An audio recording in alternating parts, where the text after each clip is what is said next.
So you might have noticed that seated at Trump's inauguration were the three richest men in America: Mark Zuckerberg, Jeff Bezos, and Elon Musk. Combined, these three broligarchs have 6 testicles and $880 billion. That's nearly $150 billion a nut. But have you noticed that these nerds look a little less dweeby than they used to? I mean, Elon was a balding code gremlin before his glow up. Bezos, once a simple dork, is today the most jacked and taut 61-year-old on the planet.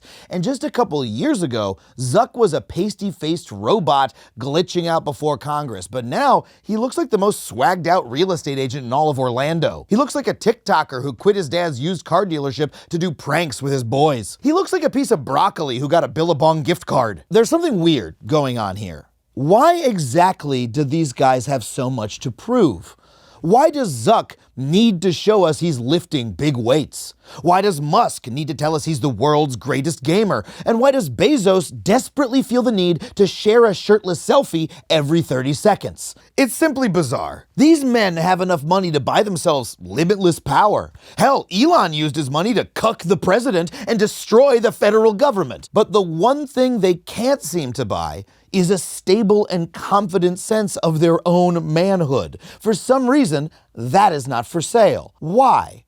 Why are the most powerful men in the world constantly embarrassing themselves by trying to prove how manly they are? Well, there's a powerful theory from psychology that perfectly explains this phenomenon. It's been validated in research from all over the world, and it shows exactly what drives these billionaires to ever more cringy attempts to demonstrate their masculinity. Like, come on, man. And it also explains the crisis facing young men in America and exactly how our politics as a nation have gotten so f***ed up. But before we get into it, I just want to remind you that I'm taking my big manly body on tour doing stand-up comedy right now. The Nihilism Pivot Tour continues at Talia Hall in Chicago on February 21st. If you're watching this video the day it comes out, that is today. The Wilbur in Boston on February 23rd, March 6th through 8th. I'll be in Burlington, Vermont, and then I'll be at the Leicester Square Theatre in London in the UK on March 22nd, Amsterdam on March 26th, then Providence, Rhode Island, Vancouver, and Eugene, Oregon. Head to adamconover.net for all those tickets. And if you'd like to support this channel directly, head to patreon.com/AdamConover. So guys, I'm talking to my men here. Let's level with each other. Do you ever have that feeling? No matter how often you prove your masculinity, there's no guarantee that you're permanently part of the man club. No matter how long the arc on your football throw, how beefy your big boy truck, or how rare your Fortnite skin, you have to keep performing your manhood all day, every day, or else risk it being questioned or maybe even taken away. This attitude is so common.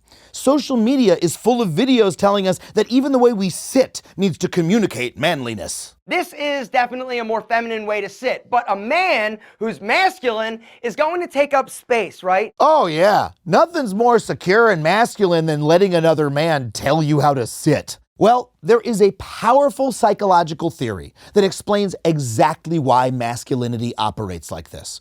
It's called fragile masculinity. Now, before you kick my ass, let me just say, that's not saying you're fragile, you're a big strong man and I don't want any trouble. It's the structure of masculinity in our society that's fragile. In our culture, manhood is not something fixed that you get by virtue of being born with a dick between your legs. Instead, it's a status that you need to earn publicly. And that means it's also something you can lose. That makes our social idea of masculinity a continuous source of anxiety for many men, which, as we'll see, has serious repercussions. Now, just so you know that I'm not talking out of my unwiped manly ass, the theory... All right, we could use that. Is that too gross? This theory draws on decades of work in different fields. In 1990, an anthropologist named David Gilmour published a book called Manhood in the Making.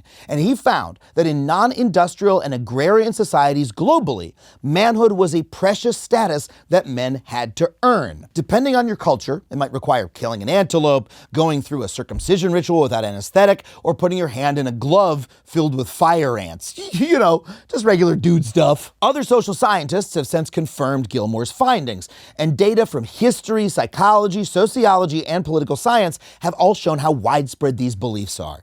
A huge international study looked to see if fragile masculinity existed in 62 different countries, and it found that men and women in hunter-gatherer tribes all the way to Nordic social democracies all see manhood as something hard to get, easy to lose, and that has to be proven in public. But we're talking about America right now. So how do you prove your manhood in America? After all, we don't have fire ant glove rituals. Well, according to 50 literal years of research, American masculinity enforces values like aggression, risk-taking, physical achievement, and competition. And let's be clear, those are good values in many, many cases. But according to the theory of fragile masculinity, the more you express those values, the more you need to prove them in public, because once again, your manhood is always at risk of being taken away. And that explains what has been happening with Elon Musk and Mark Zuckerberg. We'll get to Elon in a second, but let's start with the Zuck. The man's got a wife, he's got kids, he's got literal billions of dollars, so you know he's a good provider. But still, Mark feels the need to constantly prove to the world that he's not a little bitch. So he's been reaching for the classic masculine value of aggression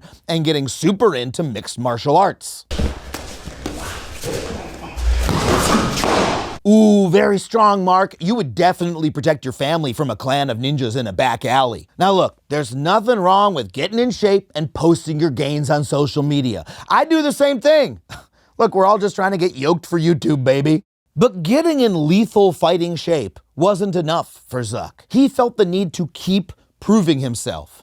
Dude needed to show the world he was more than just the guy who added stories to Facebook, stories to Instagram, and stories to Messenger, and also WhatsApp status updates that you can now post as stories back to Facebook. So Zuck showed up to a real UFC fight as part of the entourage of Australian featherweight Alexander the Great Volkanovski. And there, in a desperate attempt to show us he's tough, he did this. When he looks at the podium, he's boxing heavy, so of course he's paid special attention to that. Last time we saw him, of course, was against Islam Makhachev, when he stepped up on short notice. Never has little brother energy been so perfectly expressed. Zuck can spend hundreds of hours and millions of dollars training, but that doesn't mean he can actually join the cool MMA gang. Instead, they ignored him while he just nodded his head, making him look insecure and pathetic. In his attempt to demonstrate his masculinity, he put his masculine status at risk, and that is textbook fragile masculinity. The theory says that to prove your manhood, you have to publicly show some manly accomplishment, but if you fail, you are seen as less manly. And thus the Zuck got cucked, as did Musk. See, Elon has also done the basic things that should demonstrate he's a man. He's made money and he's got children. Perhaps too much of both. The dude has 12 kids. Oh, sorry, make that 13 kids. From this lady, also from his wife Justine, his pop star paramour Grimes, and an exec from the company he started to torture primates with brain implants. Yeah, that's real. I cannot believe that is real, but it is. The man quite literally has a harem. Hey, I guess if you can't find enough people to buy your shitty trucks, you could always grow your own. But money and women and an ark full of bizarrely named children are not enough for Elon. To show the public he's a man, he seeks the respect of the toughest dudes on the planet, the gamers. You know, nothing says I'm a big, strong man like having your assistant come in to light your gaming candle during your Twitch stream. All right, we'll add the gaming candle back. Let's add the candle somewhere.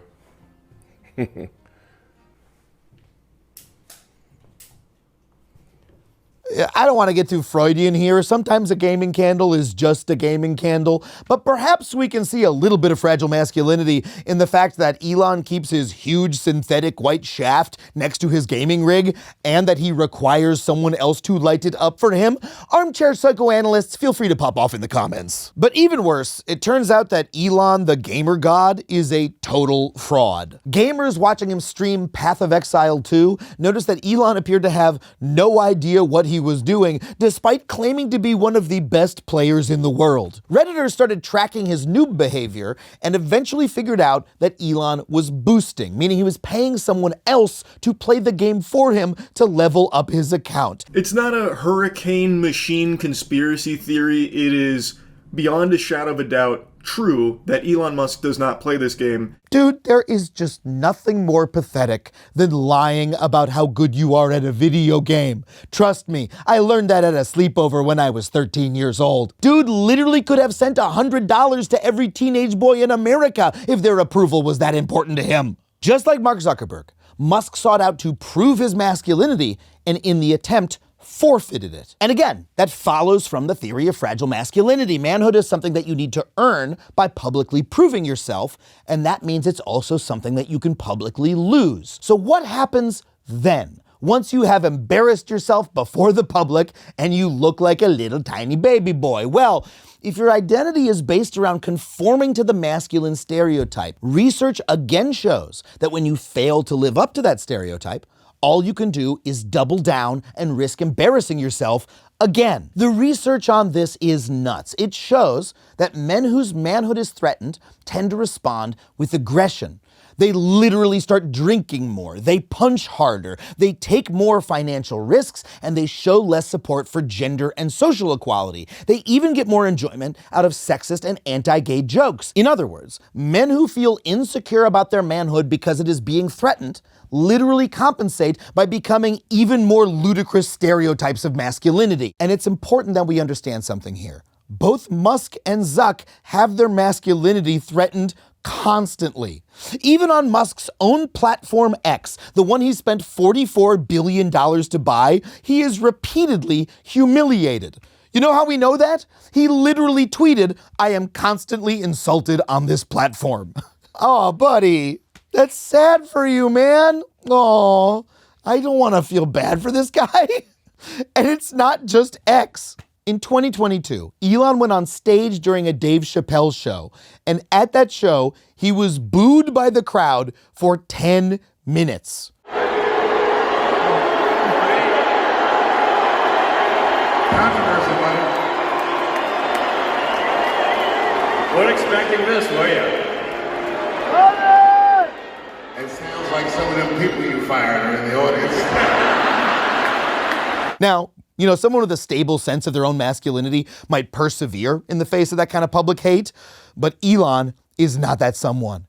The boos were so upsetting to him that he locked himself in his office at X with employees outside concerned that he was going to harm himself. What could be more fragile than having a breakdown after getting heckled at a fucking comedy show? If you want to see how I react to getting heckled, come see me on the road. Head to adamconover.net for tickets and tour dates. Both Elon and Zuck are trapped in this cycle of humiliation where they feel the need to prove their masculinity, fail publicly to do so, and then double down, lashing out in ever more aggressive, stereotypically masculine ways. So seen through that lens, it shouldn't be surprising when Elon Musk tweets that he's gonna impregnate Taylor Swift, or co-signs a tweet suggesting that women shouldn't vote, or when Zuck cuts DEI programs at Meta, removes content protections for LGBT people, or goes on Joe Rogan, the most masculine podcast hosted in Texas's gayest city. But I do think the corporate culture sort of had swung towards being this somewhat more neutered thing. And I didn't really feel that until I got involved in martial arts. Dude, I thought you were a powerful CEO. You're telling me you'd take one jujitsu class in a strip mall and change the entire way you run your business? That's pathetic. Your problem isn't masculinity, it's that you stole our data and your metaverse sucks. And I'm sorry, you can't complain about your corporate culture not being manly enough when nearly 2/3 of your employees are already men. Then, as in any conversation between two real manly men, hunting came up, and Mark brought up his favorite weapon, the bow. Although my favorite is bow and arrow. Mm-hmm. I mean, that's, I think, like the most, that feels like the most kind of sporting. And hey, that's cool as hell. Killing an animal with a gun, easy, but using a bow and arrow, that's personal, visceral. That is the most manly way for men to hunt. Unless, of course, you're lying about it. What kind of bow do you have? Gosh, I didn't get to do it this season, but do you know the company that makes it? Not off the top of my head. I have a few. You have to know. Yeah, no, this is embarrassing. This is embarrassing. I can get you hooked up. Yeah, it works. I mean, why lie about this?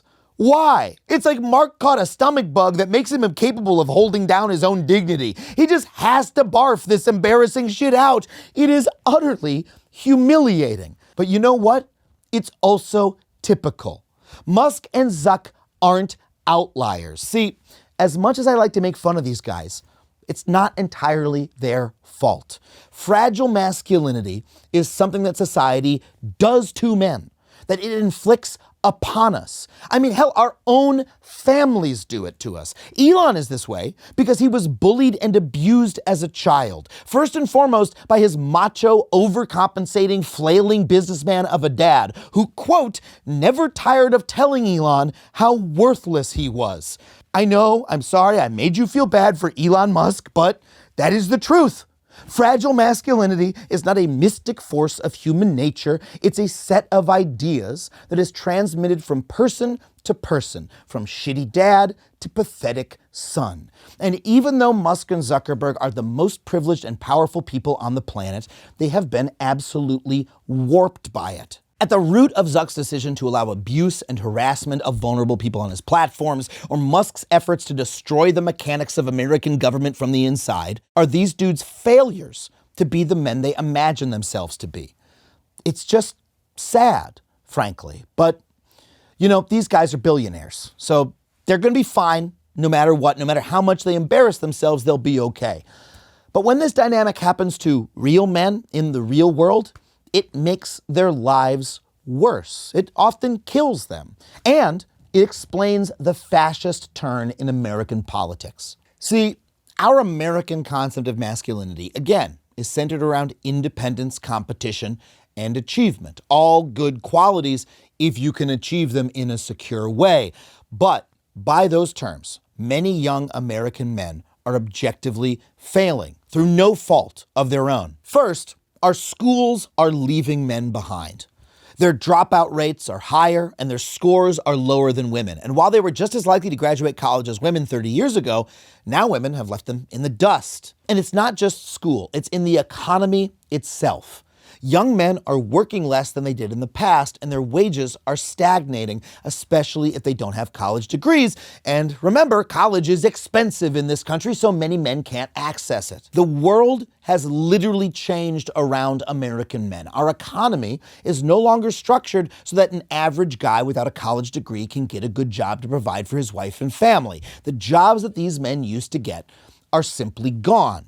And that's why young men are also living at home at a way higher rate than young women. Unsurprisingly, young women are not super excited about shacking up with young men who are less likely to have completed their education, gotten a job, or live on their own.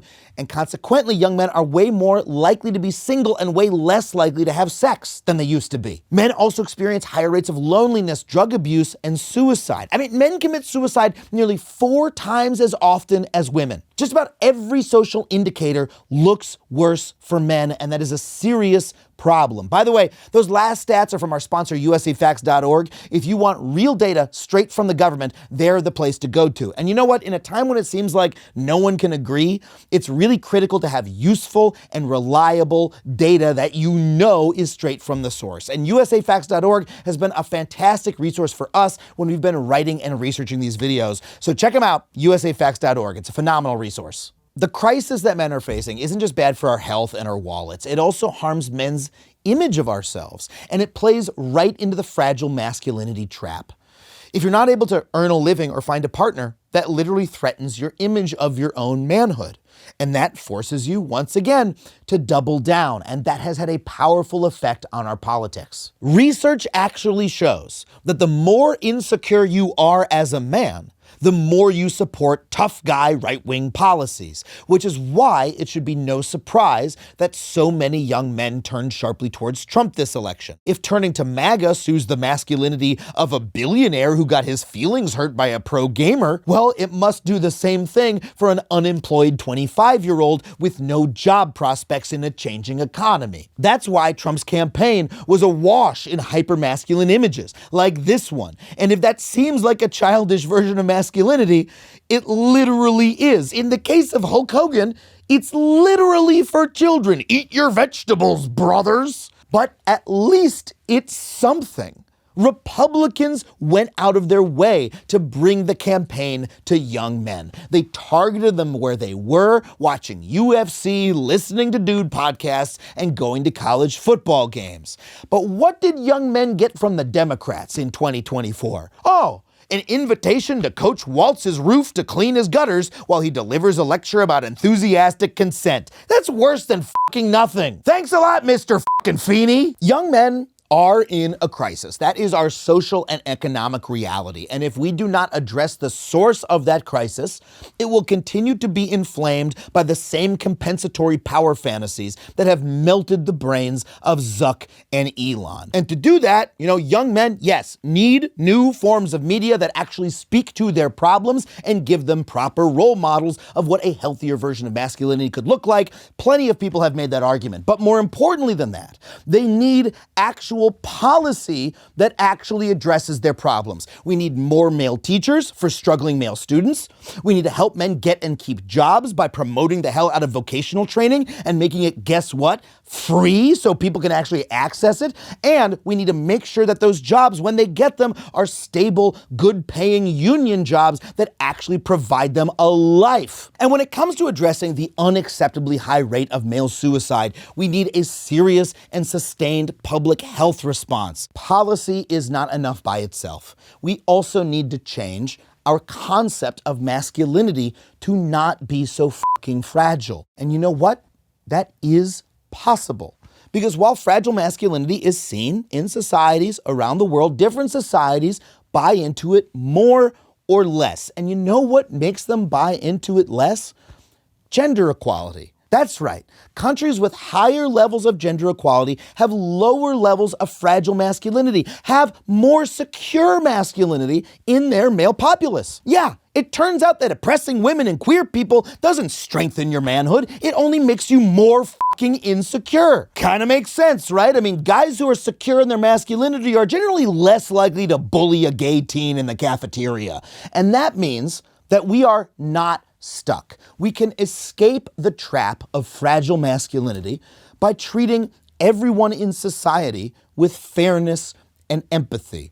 And that means that when these supposed tech visionaries embrace the dumbest version of masculinity and use it to overthrow our government and make it less fair, they're not driving us towards the future. They're grasping at the pathetic past and keeping themselves imprisoned. But you know what? There's a big, bright world outside of those bars. One where you can have all of your masculine virtues, like bacon burgers, naval history podcasts, and chopping wood with your shirt off. And one in which healthy aggression and competition are valued as the virtues that they are, but also one in which your masculinity doesn't depend on the approval of others, but is secure in itself. So you know what? I think we need to thank Elon Musk and Mark Zuckerberg.